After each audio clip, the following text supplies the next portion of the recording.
La vidéo que vous allez regarder, il s'agit d'une reprise. C'est une vidéo de la semaine dernière que nous remettons en place cette semaine parce que nous sommes encore en train de travailler pour pouvoir remettre toute notre chaîne YouTube en place. Nous vous remercions de votre compréhension et nous vous souhaitons un bon visionnage.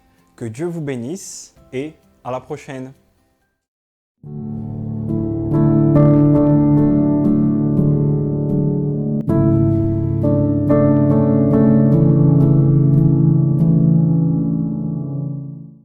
Bonjour, nous sommes aujourd'hui le dimanche de la 23e semaine du temps ordinaire et tout au long de la semaine, nous allons méditer avec l'Évangile. Mais tout d'abord, demandons à l'Esprit Saint d'ouvrir notre cœur à l'intelligence des Écritures. Esprit de feu toujours caché, jusqu'aux racines par ta flamme, viens consumer en nous livrer aux profondeurs de notre vie.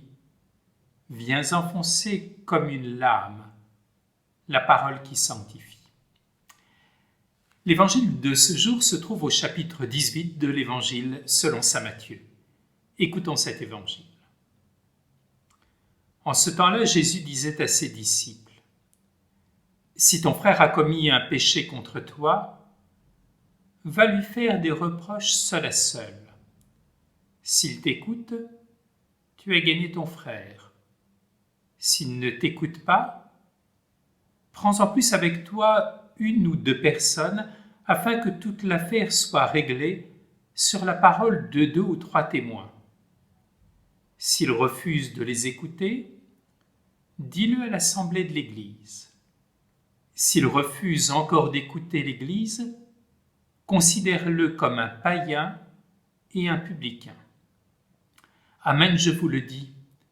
Tout ce que vous aurez lié sur la terre sera lié dans le ciel, et tout ce que vous aurez délié sur la terre sera délié dans le ciel.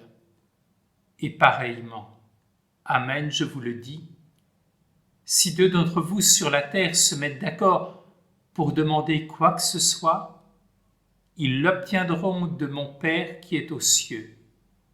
En effet, quand 2 ou 3 sont réunis en mon nom, je suis là, au milieu d'eux. Le chapitre 18 de l'Évangile selon saint Matthieu nous parle des règles à l'intérieur même de la communauté. Il faut en particulier faire attention à celui qui est le plus petit, à celui qui est le plus faible. Et l'Évangile de ce jour nous dit bien que nous devons être des guetteurs, c'est-à-dire, d'une certaine façon, des gardiens les uns des autres, car nous faisons partie d'un même corps et nous sommes solidaires profondément les uns des autres.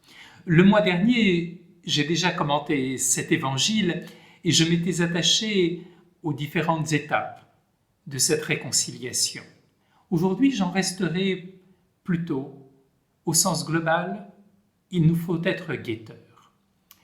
Nous vivons aujourd'hui dans une société où il est possible de tout dire, de tout montrer, de tout faire. Il est interdit d'interdire aujourd'hui, ce n'est plus un slogan, mais c'est la devise de notre société. Tout me semble permis d'un point de vue individuel, quel que soit mon état de vie, si, soi-disant, ma conscience m'y autorise, même si cette conscience n'a même pas été éduquée, si cette conscience n'a pas été éclairée. Ainsi, finalement, tout état de couple est finalement acceptable dans notre société. On peut finalement avoir recours à l'avortement si ma conscience m'y autorise. Tout semble possible.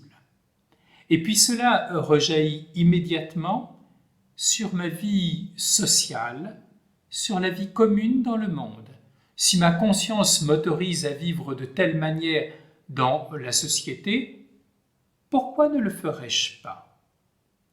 Cette attitude a toujours des conséquences dans ma vie qui est la vie de l'Église. Si bien qu'aujourd'hui, lorsque je vois un frère qui prend un chemin qui est un chemin de perdition, un chemin de péché, j'ai envie de dire tout d'abord, eh bien, c'est sa conscience, c'est sa vie personnelle. Pourquoi est-ce que j'interviendrai à ce niveau-là? Et puis, nous avons parfois envie de dire, mais est-ce que je suis véritablement capable de l'aider? Et puis parfois, nous le jugeons intérieurement sans rien faire. Or, Jésus est là qui nous appelle à regarder celui qui est en perdition, celui qui est en train d'une certaine façon de se noyer spirituellement, et je dois me dire, non, je n'ai pas le droit de me taire, je dois au contraire intervenir, même si c'est sa vie personnelle et privée.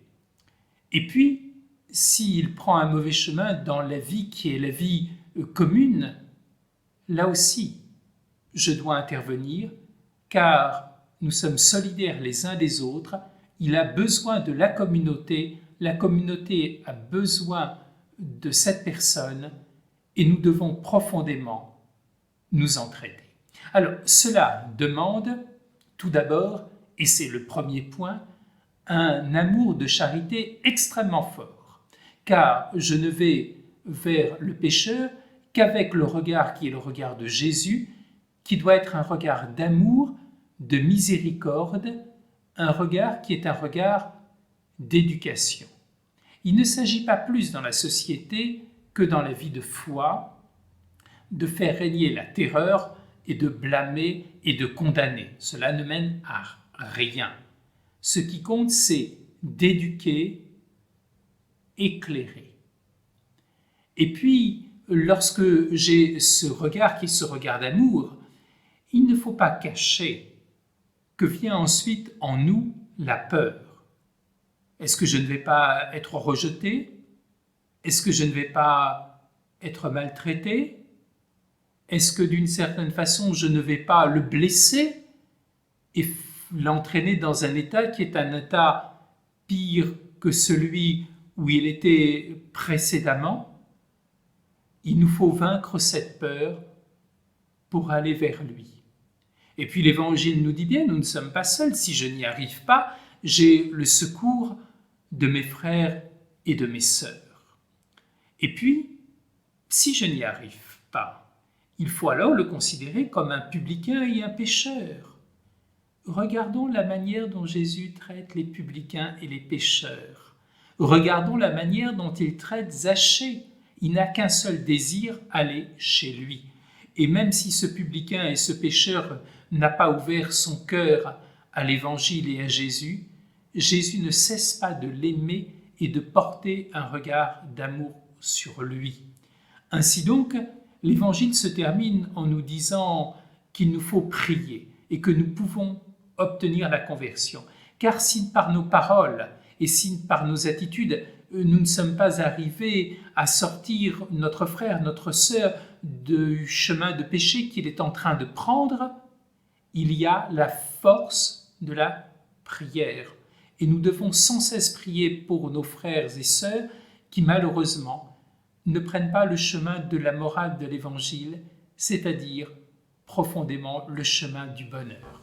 Oui, nous sommes appelés à être des guetteurs. Alors peut-être avez-vous envie de me dire, oui, mais c'est la mission principale des prêtres et des diacres, que d'être guetteurs à l'intérieur de la communauté, à la fois par l'enseignement qu'ils doivent donner avec courage, mais également reprendre ceux qui sont sur le chemin du péché. Cela est vrai, mais c'est pour cela que nous avons particulièrement besoin de la prière de la communauté chrétienne, car ce n'est pas toujours facile d'aller voir une de nos paroissiennes, un chrétien pour lui dire « Attention, tu prends le mauvais chemin ». Et nous avons parfois envie de fuir et de dire « Bien finalement, c'est sa conscience et je ne vais pas intervenir et puis je ne suis pas finalement doué pour cela ». Que nous ayons profondément le courage de la vérité, le courage des paroles. Mais cela revient également à tout baptiser tout baptisé peut effectivement, avec une immense charité, aller trouver son frère et l'aider à reprendre profondément le bon chemin qui est le chemin de la foi. Et puis je reviendrai sur un dernier point. Il revient aussi au baptisé